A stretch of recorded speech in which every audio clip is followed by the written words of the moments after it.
This is not new, and that is the problem. Mr. Yoho was not alone. He was walking shoulder to shoulder with Representative Roger Williams. And that's when we start to see that this issue is not about one incident.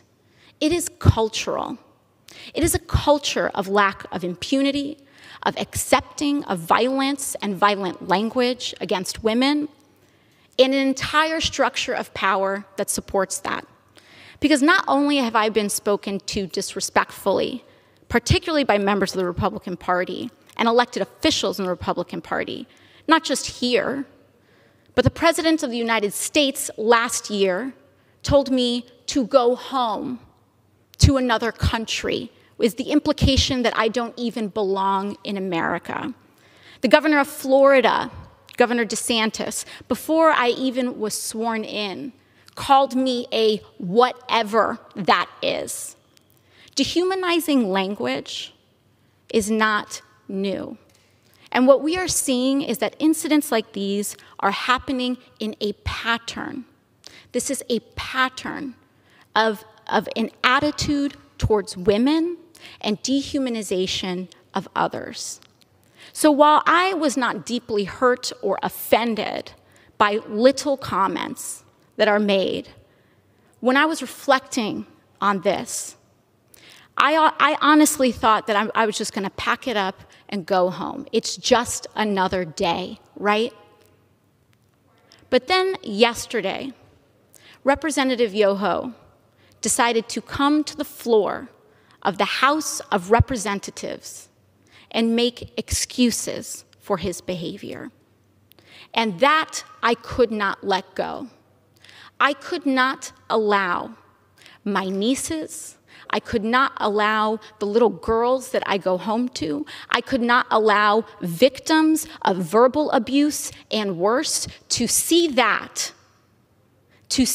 excuse, and to see our Congress accept it as legitimate and accept it as an apology, and to accept silence as a form of acceptance. I could not allow that to stand, which is why I am rising today to raise this point of personal privilege. And I do not need Representative Yoho to apologize to me. Clearly, he does not want to.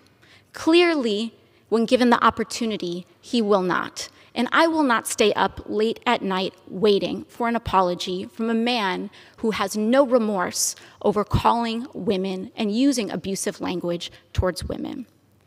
But what I do have issue with is using women, our wives and daughters, as shields and excuses for poor behavior. Mr. Yoho mentioned that he has a wife and 2 daughters.